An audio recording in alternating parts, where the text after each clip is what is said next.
Leaders religieux face au défi de l'utilisation des techniques de l'information et de la communication, TIC.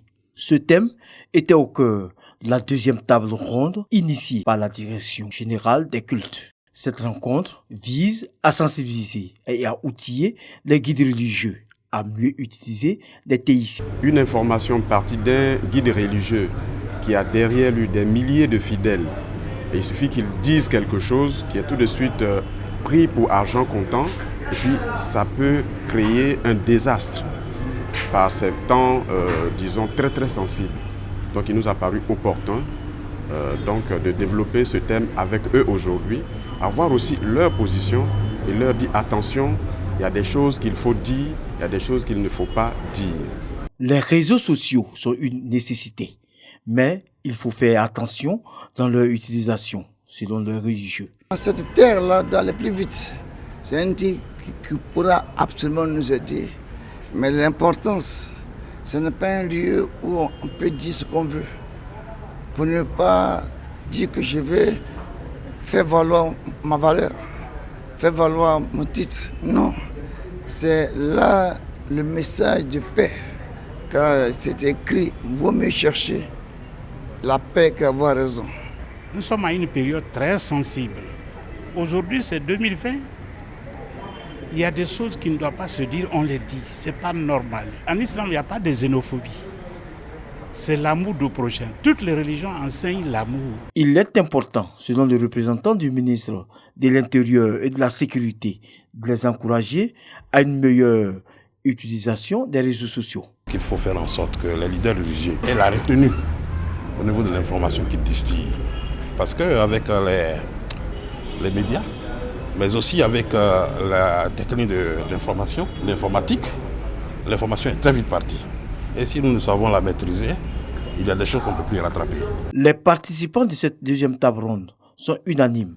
Une bonne utilisation des réseaux sociaux permettra de préserver la paix, la cohésion et l'unité entre les fils et filles de la Côte d'Ivoire.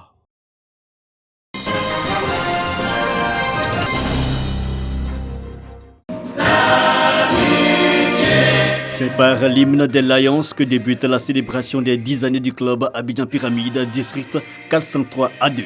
Un club service affilié au Lions Club depuis 2009. Sa mission, œuvrer pour le bien-être des populations défavorisées.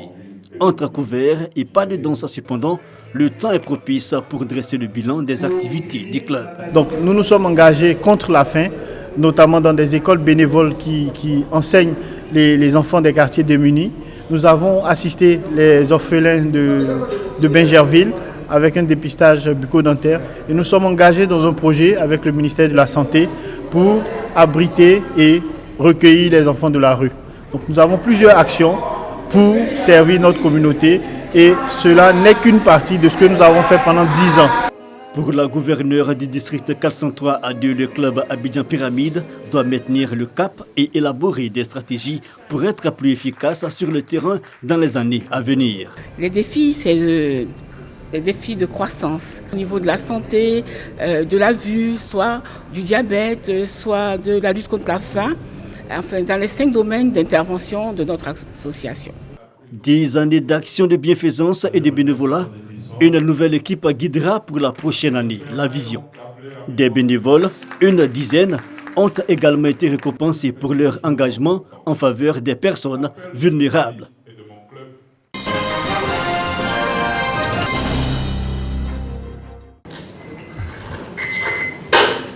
Deux films, un documentaire et une fiction de 13 minutes chacun pour représenter la Côte d'Ivoire à la phase internationale du festival concours de court-métrage Clap Ivoire 2019.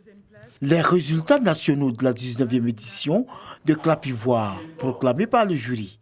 Le documentaire qui va nous représenter avec une moyenne de 27,4 sur 50. Il s'agit de Deba Bledjiri Kanté Dolores Nicole. Ici au centre Sainte-Camille, les pensionnaires vivent comme s'il s'agissait d'une grande famille. Ce qui nous intéresse ici, c'est le fait d'avoir fait connaître la situation des malades mentaux en Côte d'Ivoire au public, mais aussi d'avoir fait connaître le travail des ONG qui essaient d'apporter une solution à une situation à laquelle on aurait attendu que l'État réponde. Du cœur à l'esprit, film documentaire de Nicole Debat et Conditions dans la catégorie fiction de Pierre Koulibaly reçoivent chacun 500 000 francs CFA. Ce sont 16 films de l'espace UEMOA, Union économique monétaire ouest-africaine, qui entrent en compétition dans les catégories documentaires et fiction pour remporter le Grand Prix UEMOA Kodjo et Bouclé et 8 autres prix spéciaux. La phase internationale du concours Clapivoire débute le 3 septembre prochain pour se tenir sur 5 jours à Abidjan.